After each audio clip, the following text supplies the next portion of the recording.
Hello my siblings in Christ, and welcome to another video of Bible Illustrated Hands. I want to comment on a couple of things before we move on to the question part. First of all, I'm really glad that you guys actually prefer for me to keep this this sort of video, visual aspect. I was a bit concerned that you might go all fangirl on me and prefer to keep to watch my face, but I'm glad at the end you were against it, and I'm glad that you like what I do. Also,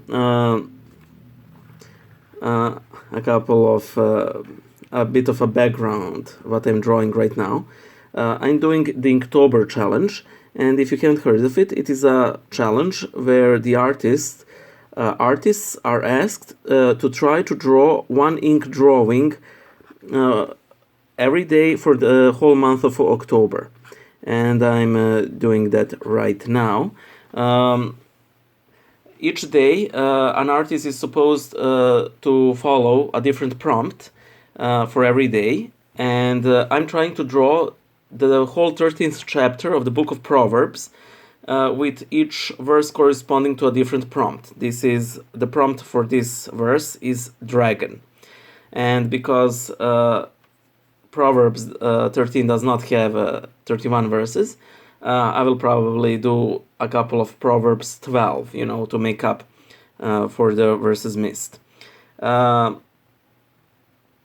let's move on to the question, which I have just lost. One moment, please.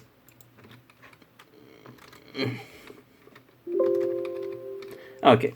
Parang Lokande asks, "Hey Boyan, do you think that the ongoing Catholic Amazonian Synod can lead to mass conversions to Orthodoxy?"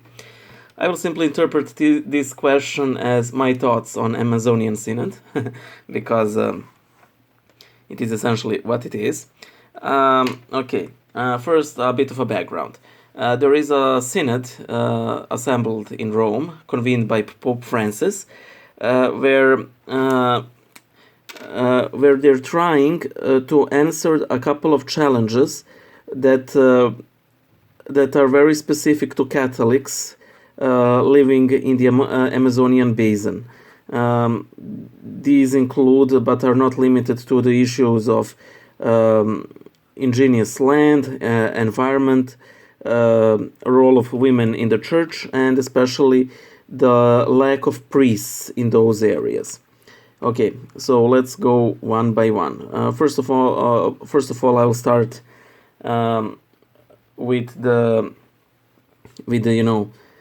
sort of the easy one, that is the environment. This is sort of a continuation of my two previous videos on Greta Thunberg and climate change. So I don't think that this is a bad idea. I think that the church should have a stance for it, and that it should definitely be green. The Synod has announced that it will sort of, emphasize sins against the environment. However, I think that the issue here is that in absolute majority of cases, pious Christians don't cause that much pollution, I think that I saw a tweet somewhere, and it said, it put it very nicely. It said, "How long are we going to pretend that the issue is not people drinking from, plastic straws, but big companies going out on the ocean and dumping a bunch of nuclear waste directly into a whale's mouth?" And I think this is true. So while individually, yes, we should care for the environment, the real problem lies in big companies and developing countries who are practically still undergoing industrial revolution. And those countries, as far as I know, China, Indonesia, India, are not Christian. So I think that for the most part this will fall short. However, in Brazil, yes, lots of Catholics there, lots of burning of the forest for no reason. So I'm all for it, and I'm I think that this synod should address this, as it will. Second,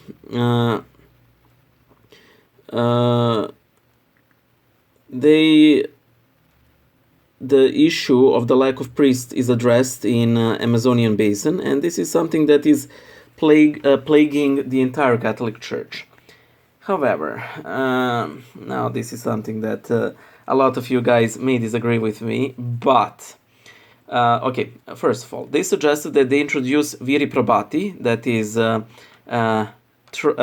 tried men, elderly married men, to be ordained as priests in order to make up for the shortage of the priests.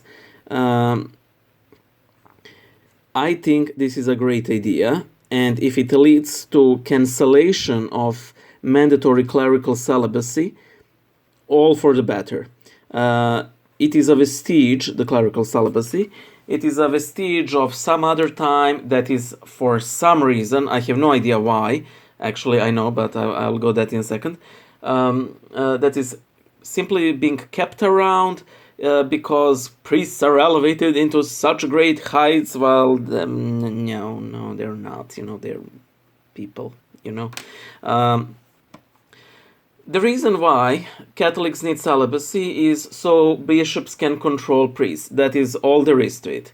When you have a priest who has no family, you can move him like a chess piece all around.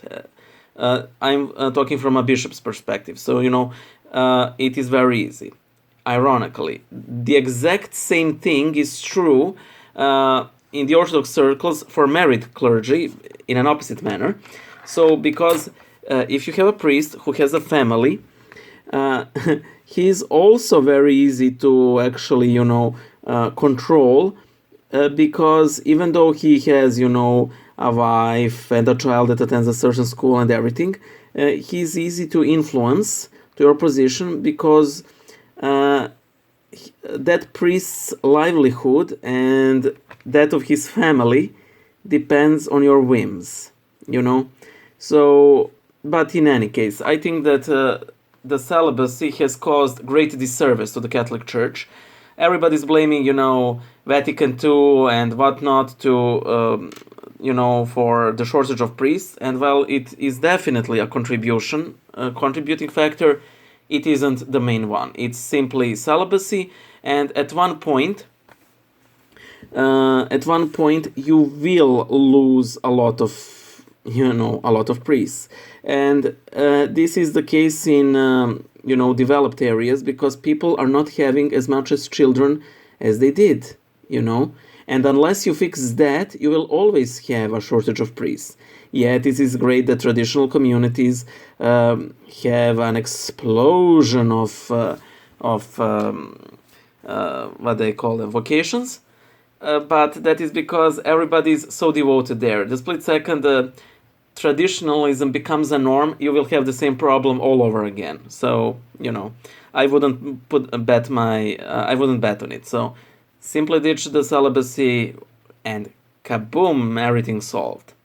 However, there was also the issue of role of women in the church, and this is usually a code word for female ordination, because I think that already in the Catholic Church women have, quite a lot of things to do. They can be lay ministers, they can be choir masters, they can be on parish councils, they can be nuns, and so on and so forth.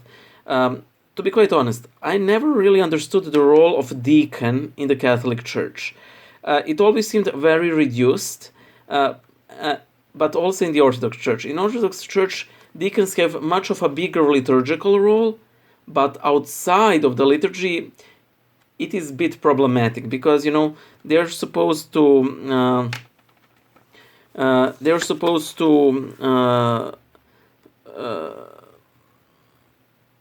do charity work, but the issue is that sort of people can do it without them, and that is where the role of the deacon becomes overly bureaucratic and everything, and I think that is generally the problem with the deaconate. So anyway, they suggested that women can become deacons, and historically there were deaconesses, but the problem is We don't know how they were ordained or tonsured. In the altar, outside of the altar, were they ordained with literal laying of hands or a simple tonsure? We don't know. We don't know that part.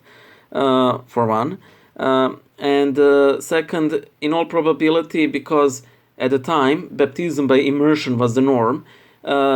Their primary purpose was to baptize women because it was unseemly for a priest, to touch a naked woman, So I don't think this is a great move. And I think that Patriarchate of Antioch in the Orthodox Church has also recently reintroduced the deaconesses. I'm not really sure what their role is. I haven't really followed it through. But sadly, a certain bishop in his comments said that while ordination of women to priesthood is not discussed, it is something he hoped that this will lead to it as time goes by, and this is a horrible statement. No church has grown by female ordination because the role of women in the church is a different role.